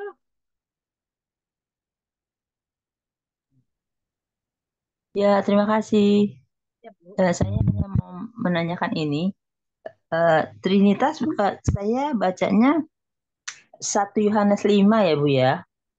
1 Yohanes 5 kan tertulis, inilah dia yang datang dengan air dan darah, sebab ada 3 yang memberi kesaksian dalam surga, Bapa, Firman, dan Roh Kudus. Dan ada 3 yang memberi kesaksian di bumi, roh dan air dan darah. Ketiganya adalah satu. Jadi ini bunyinya seperti Trinitas ya, 3 adalah satu. Kenapa mereka mengatakan Trinitas Allah 3? Apakah tidak bisa dibilangkan bahwa ini yang dimaksudkan di sini dari 1 Yohanes 5 ini ada 3 yang memberi kesaksian di bumi dan 3 yang memberi kesaksian di surga, dan ketiganya adalah satu. Kenapa mereka itu baku melawan? Ya, mereka nggak mau dijelaskan bahwa yang dimaksud di sini di umat Kristen ada di 1 Yohanes 5 ayat yang ke-7 dan 8 ya Bu ya. Ya. Tapi kok mereka nggak mau dijelaskan bahwa yang dimaksud 3 adalah satu ini harus di sini. Jadi 3 yang jadi saksi di surga dan 3 yang jadi saksi di bumi. Tapi bukan berarti kita Allahnya 3 gitu Bu. Tapi mereka nggak bisa dijelaskan ya Bu ya. Maksudnya kalau diberi penjelasan, jadi kita hanya membahas pemahamannya masing-masing. Jadi pengetahuannya sendiri-sendiri, terus hanya membahas ayat demi ayat. Padahal Tuhan sudah menjelaskan sejelas-jelasnya dalam Injil. Jadi ketiganya adalah satu, dan itu yang 3 1 itu menjadi saksi di surga dan saksi di bumi untuk kita. Jadi artinya kesaksian tentang anak Allah. Jadi semuanya ditulis supaya kita percaya kepada nama anak Allah itu bahwa kamu memiliki. Jadi Pengetahuan itu ditulisnya di ayat yang ke-13. Semuanya itu kutuliskan kepada kamu, supaya kamu yang percaya kepada nama anak Allah, tahu bahwa kamu memiliki hidup yang kekal. Jadi ini aja sih yang saya mau nyatakan bahwa Trinitas itu bukan 3 adalah satu adalah 3 gitu. Sampai sekarang juga ada yang membuat kekerasan ya. Mau percaya Allah yang satu atau Allah yang 3. Sebenarnya memang Allah cuma satu. Tetapi di sini yang dinyatakan 3 adalah satu adalah saksi yang ada di surga dan yang menjadi saksi bagi kita yang ada di bumi. Dan ini kesaksian tentang pengetahuan yang Tuhan mau. Terus yang saya ingin harapkan dengan peta zaman ya Bu ya. Kalau saya lihatnya sih dari kitab yang terakhir, kitab apa ya? Aduh, Maleakhi kalau nggak salah ya. Sebelum Matius ditulis, kitab Maleakhi. Pada hari Tuhan itu, judulnya, ia membuat hati bapak-bapak berbalik kepada anak-anaknya dan hati anak-anaknya kepada bapak-bapaknya, supaya jangan aku datang memukul bumi hingga musnah.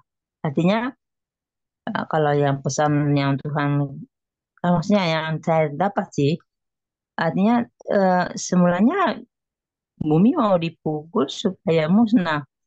Tetapi karena sini ada hari Tuhan yang membuat dikembalikan ya.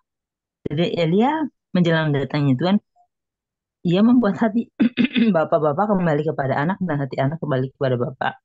Jadi berbaik, artinya reconcile ya. Artinya dengan adanya reconcile itu Yesus yang lahir sehingga bumi tidak jadi dipukul musnah.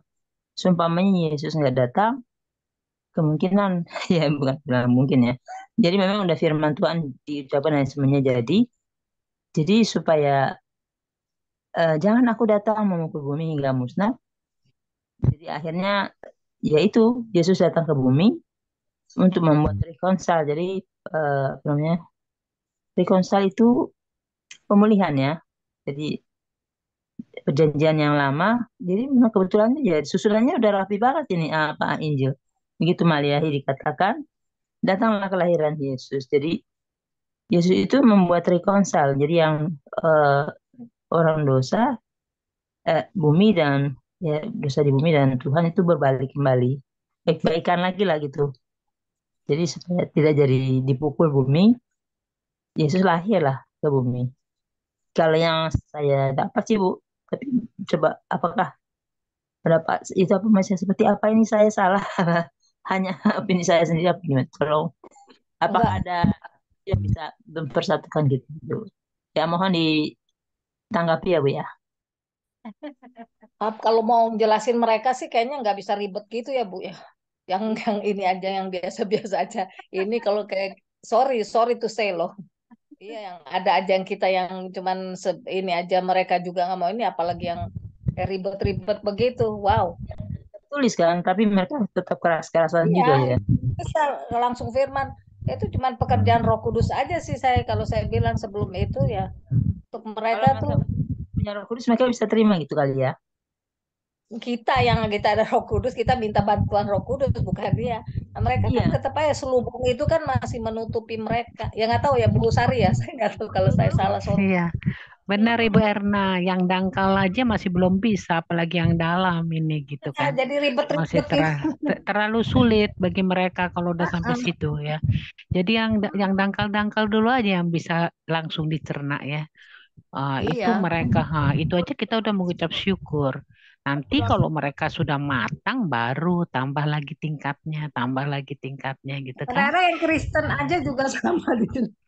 Iya itu makanya. Tapi pertanyaan Ibu Christine Iya, ini, iya memang betul ya gitu. Tapi iya kayaknya betul benar benar. yang Ibu Erna bilang, jangan dulu itu kita jelaskan kepada mereka yang kalau apalagi yang sama sekali belum mengerti. Bisa mereka bilang, waduh pengacaranya ribet banget nih ya gini.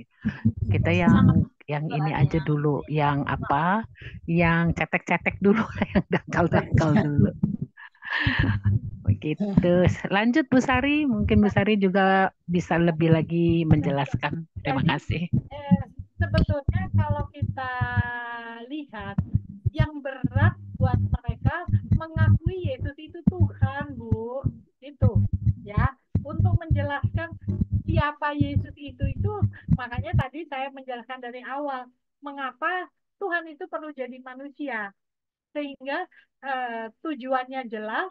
Jadi bukan karena dia Tuhan, dia melakukan apa saja dengan tidak terbatas, bukan. Tapi dia tujuannya untuk uh, menjelaskan siapa dia. Bahwa dia Tuhan yang mengasihi manusia. Dia mau supaya manusia itu sayang sama dia. Jadi itu yang keberatan banget dari pihak sana untuk mengakui bahwa Yesus itu Tuhan. Dia manusia biasa kok. Penciptaannya sama kayak Adam katanya. Nah, inilah tugas kita untuk menjelaskan dari roh dia menjadi manusia itu untuk apa gitu. Supaya kata Tuhan yang diselamatkan itu kan hanya yang percaya.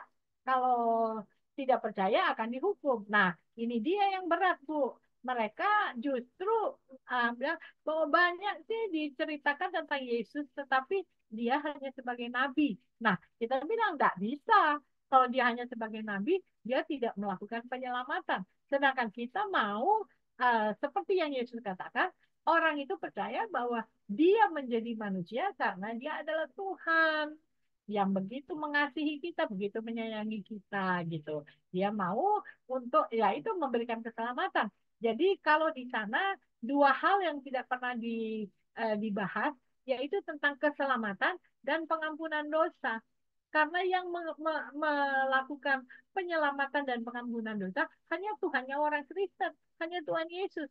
Kalau Tuhan di sana nggak pernah melakukan hal itu, ya. Kalau mereka bilang, oh kami juga diampuni dosa kami, ya.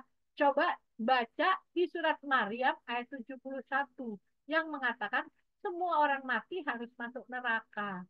Halo, kalau harus masuk neraka, apakah dosanya diampuni?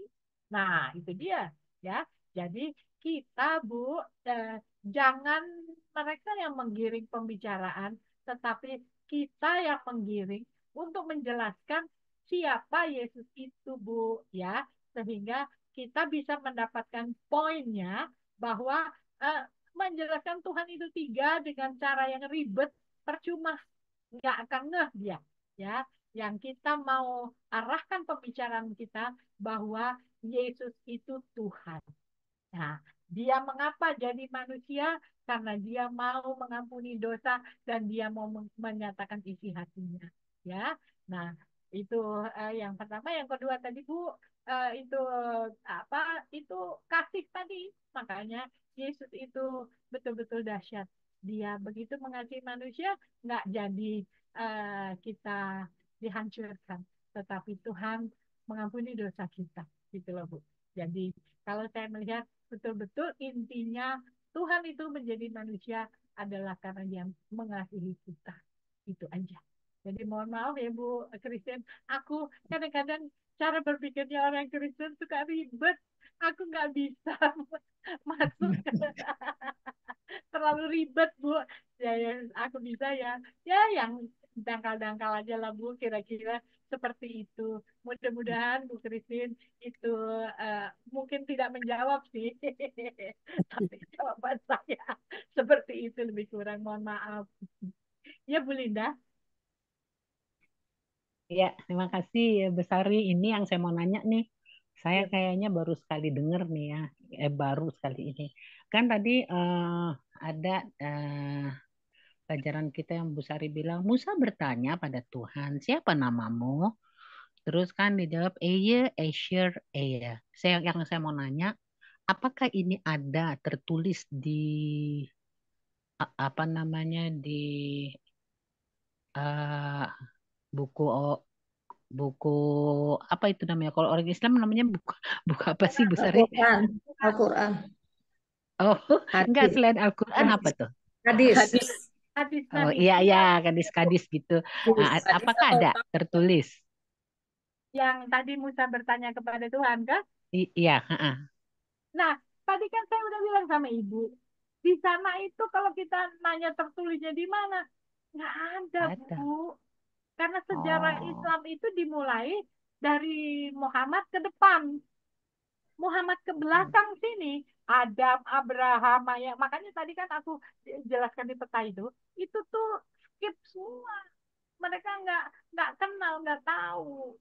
Dan Al-Quran mereka juga sejarah penulisan Al-Quran mulai dari wahyu pertama yang diterima oleh Nabi Muhammad. Ya, nah kalau kita tanya Musa ngomong ini tuh di mana? Nggak ada tertulis, Bu. Nggak ada. Kalau kita bersyukur banget, Alkitab kita ini sangat sistematis, Alkitab ini sangat runtut gitu loh, Bu. Ceritanya itu kalau kita baca dari depan sampai ke belakang, ceritanya smooth gitu loh. Ya. Kita bisa tahu semua. Eh, eh, Musa pernah bertanya kan, Tuhan, siapakah namamu, ya kan? Nah, di keluaran ini ditanyakan. Nah, itu tertulisnya ada, bisa kita baca. Tapi kalau di sana sejarah Islam itu dimulainya 600 tahun Sudah setelah Yesus. Yesus. Jadi Yesus ke belakang ini skip. Jadi bayangkan, mereka nggak tahu Mm-mm. itu yang namanya perjanjian lama itu nggak tahu. Mazmur itu seperti apa nggak tahu. Nah, saya karena pernah di sana, itu ada namanya rukun iman, Bu. Di sana ada dua rukun, rukun Islam dan rukun iman. Rukun Islam itu membaca dua kalimat syahadat, sholat, puasa, zakat, naik haji, 5. Rukun iman itu percaya kepada Tuhan, percaya kepada Nabi, percaya kepada malaikat, percaya kepada kitab-kitab, ya, percaya kepada kadar dan kadar, percaya pada hari kiamat. 6, ya. Nah, Hmm. yang keempat ini percaya kepada kitab-kitab. Dulu waktu saya di sana, saya bertanya sama guru, eh, kan di sini dibilang percaya. Bagaimana kita bisa percaya kalau kita tidak pernah baca? Aku pengen tahu dong di mana itu yang namanya Taurat, Zabur, dan Injil kan di sana diakui 4 buku. Taurat, Zabur, Injil, Al-Quran. Ya. Al-Quran kita pegang, saya tahu seperti yang mana. Tapi mana nih yang namanya Taurat, Zabur, Injil? Oh, haram. Kita nggak boleh baca itu.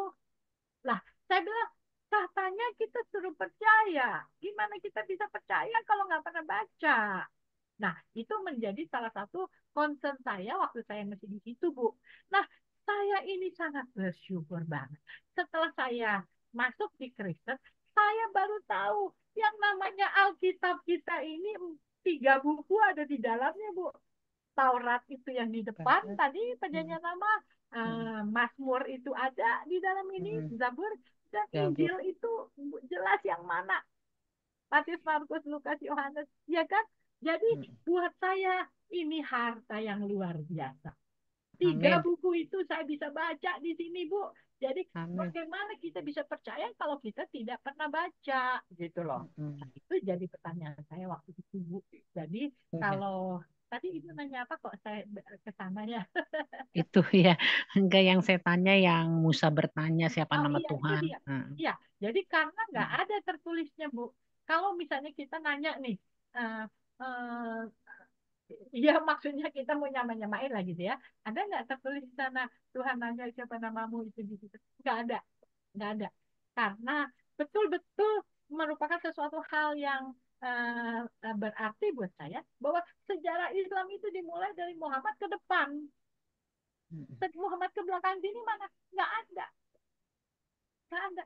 Jadi mereka nggak pernah tahu. Jadi kalau misalnya ya eh, contoh aja nih Bu, contoh ya. Kemarin itu kan saya menjelaskan ada makam Nabi Ibrahim kan di belakang Ka'bah, ya kan? Iya, iya. Nah, dia bilang pendiri Ka'bah itu Nabi Ibrahim. Makanya ada makamnya Nabi Ibrahim di situ. Lah, itu kan 600 tahun setelah Yesus. Sampai Abraham itu kan 2000 tahun sebelum Yesus. Yesus. Jadi 2600 kan Ka'bah itu yang menggunakan tempat itu sebagai tempat pemujaan Tuhan itu kan Muhammad. Nah, bagaimana dia masih hidup 2.600 tahun? Ya, Ya nggak kan? masuk akal. Nah, dan Iya. di Alkitab itu tertulis bahwa Abraham itu meninggalnya kan di Goa Makpela di Ya, Israel. iya. Iya. Ya kan? Jadi Iya. percaya mana yang tertulis dong? Iya Ketimbang pasti. tadi Bu Iya. Erika juga tanyakan apa, saya suka bilang gini, Muhammad itu lahir di bawah pohon korma. Mm-mm. Tertulisnya di mana? Nggak ada, Bu. Ya, jadi makanya kalau kita discuss, itu lebih baik kita tanya, tertulisnya di mana? Yuk kita baca sama-sama. Nah, itu mungkin lebih kita bisa percaya gitu kan, standarnya jelas. Nah, makanya saya mau kalau kita diskusi, kita harus pegang Alkitab kita dan pegang Quran itu dua-dua ya. Tertulisnya di mana di sini, tertulisnya di mana di sini, Mm-mm. untuk kita bisa membuktikan. Nah, Mm-mm. jadi jangan cuma katanya. Kalau Mm-mm. katanya eh, siapa yang jadi saksi, siapa itu benar apa salah kan kita nggak bisa, Bu. Nah, Ya. jadi Mm-mm. memang penting sekali itu harus ada tertulis. Jadi kalau Iya. kita minta seperti Ibu tadi tanya, nggak ada, nggak ada. Dan jadi saya merasakan saya dengan banyak membaca dari firman Tuhan, saya jadi pinter, Bu. Kalau di situ banyak Mm-mm. pertanyaan nggak terjawab. Iya. Bagaimana jalan menuju ke surga aja nggak ada jawabannya, ya kan? Setelah saya jadi Kristen, saya baru tahu jalan menuju surga ada, hanya lewat Yesus. Iya. Ya Bu, kan? satu lagi deh, Bu. Ini kalau di Zabur itu kan tadi kan bilang Mazmur ya. Bu, saya pengen tahu deh, Bu. Isi Zabur itu sebetulnya apa itu? Sama dengan Mazmur kita gitu Iya kan, isinya. kalau digabung itu kan puji-pujian kepada Tuhan, ada Mm-mm. puisi, ada, jadi Iya. tergantung tadi kan sudah saya perlihatkan isinya itu ada Kidung Agung, ada Mazmur, Iya. ada Mm-mm. pengkhotbah, Puisi. ada beberapa hal yang digabung itu menjadi Mazmur gitu loh. Tapi kalau di sana Ibu tanya mana Mazmur, Ibu pergi ke toko buku Wali Songo di Kuitang situ, nggak ada, Bu. Nggak ada Mazmur. Mana hukum Taurat? Nggak ada. Itu adanya cuma di Alkitab, Bu. Jadi di sana betapa miskinnya, tidak ada tertulisnya itu di mana tuh nggak ada. Jadi boleh dibilang semuanya itu pengarang manusia lah ya, Bu ya. Ya. Dan mereka lebih percaya kepada hadis Nabi. Hadis Nabi itu Iya. apa yang dikatakan Muhammad dan dilakukannya. Dan banyak hal yang eh, cara berpikirnya logika manusia. Iya. Nah, Iya. sedangkan kalau Tuhan kan lain. Bukan kita menjelaskan tentang Tuhan, tapi Alkitab itu Tuhan yang menjelaskan tentang dirinya Mm-mm. kepada kita. Sedangkan kalau Al-Quran itu isinya bagaimana kita manusia berusaha menjelaskan tentang Tuhan. Mm-mm. Nah, Mm-mm. otak cuma segede bakpao tadi udah saya kasih lihat gambarnya kan. Bagaimana kita bisa menjelaskan tentang Tuhan? Ya kan? Amin, amin, amin. Maka bersyukurnya kita Iya, sekarang punya dasar tertulis gitu loh, Bu. Kita bisa membaca. Jadi iya. 3 buku ada di sini, Bu. Taurat, Zabur, Injil. Nah, baca tuh sampai kenyang. Amin. Jadi Ya, ini yang terima menjadi kasih ya Bu dasar. Sari. Ya, ya, baik Bu. Udah Terima kasih. jelas. Kalau ngomong sama aku sampai pagi aku ladenin. Iya, Bu Hebat Sari, iya Bu betul. Sari. Terima Enak. kasih Aduh, banyak duduk. Ibu-ibu. Iya, ini enak Sari, banget nih memang kalau udah ngomong gini ya, Ibu Joli ya. Bagaimana kalau kita ada Zoom-nya dengan tema 1000 jam. Jangan, Bu. Sari, Bu Seribu, Sari, Baik, 1000 baik, jam baik. berapa Terima hari itu kasih. ya? Kita Bu sudah Sari, terbatas Bu Aduh, dengan Sari. waktu ya, aduh. Ibu-ibu. Sebentar boleh ini nggak Bu? Bu Sari, padahal kan mereka di surat Yunus ayat 10 kan dibilang kan Allah bicara sama Muhammad, tanyakan kepada kitab sebelumnya kalau kamu masih ragu-ragu. Itu kan jelas-jelas banget sebenarnya. Iya, dia suruh Nah, nanyanya ke kita, iya, Bu. Nanya iya, sama iya, suruh ke kita. Yang kitab sebelumnya. dia. Ya itu Iya, mereka nggak. nggak punya bukunya dia. Kasihan kan? Ya. Baik Bu, barangkali masih ada sesi lagi nanti ya Bu ya, dibuat Iya, baru kayaknya lagi. ini. Kayaknya Ibu Joli nih memang cerita ini dia nih biar kita juga mempunyai satu pegangan yang kuat Betul, ya. betul. Seperti Mari kita tadi sambung lagi nanti. ibu siapa bilang ibu siapa tadi bilang saya nih kok kurang Esther ya? Esther Bu apa Eri, siapa Bu tadi Eri. itu? Bu Eri ya. Itu betul loh. Apa itu namanya yang supaya kita tuh kalau menjawab nanti enggak oh enggak nampak curiga nanti dia kalau tapi kita memang udah betul-betul Baik. matangnya cok Ya, kita seperti menceritakan firman kita kan gitu kan. ya. Nah, jadi mereka itu apa itu biar tambah tambah heran gitu kan. Nah, Ya, kalau ya. kita ceritanya mah pasti keputus-putus begitu, mereka itu saya yakin mereka juga pasti melihat kita juga merasa istilahnya kayak curiga gitu kan. Dari kecurigaan itu mana mau dia percaya gitu kan. Ya. Oke, terima kasih Ibu Linda. Ya, Terima sama-sama kasih Ibu Esti. buat kehadirannya malam hari ini. Saya juga mengucap syukur terima kasih buat Ibu Sari yang sudah menjadi berkat buat kita semua, memberikan ilmu yang baru untuk kita dibekali lebih baik lagi ya tentang pengetahuan kenapa orang Kristen Tuhannya tiga. Terima kasih Bu Sari, terima kasih banyak. Saya juga minta Ibu Sari tutup dalam doa ya Bu, mohon. Kayaknya Bu Joli deh, karena beliau itu koordinatornya. Dia punya Kok ide yang banyak lagi, nanti kita cerita tentang apa lagi gitu ya. aku boleh nggak Iya nunjuk nih? benar, amin.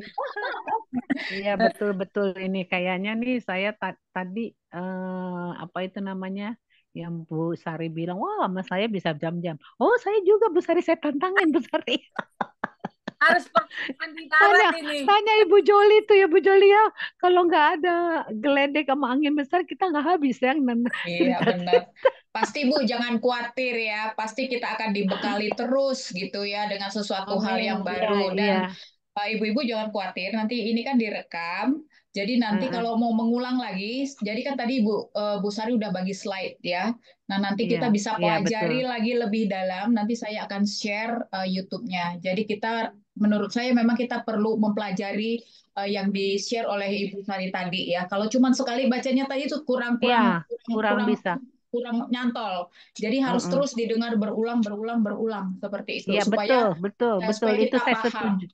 Ya, nanti Saya saya akan setuju. sharing Ah, Bu Joli, yang tadi ya Ibu Sari keluarkan semua yang tadi pelajaran kita ya, slide-nya. Mhm, slide-nya ya.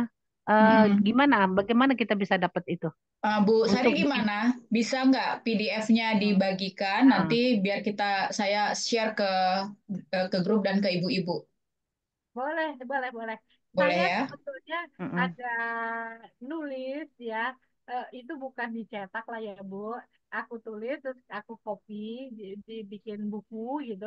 Kalau nanti mau untuk mempelajari, ya siapa yang mau boleh.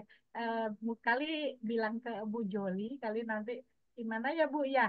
Aku kalau masih di dalam bentuk PDF kan suka males bukanya di ini. Oh, ada bukunya Bu? Ya Ya, nanti ganti untuk kopinya aja, Bu. ya, aku fotokopi. Jadi Kita, ini iya bukan nanti kita buku yang ganti fotokopinya aja.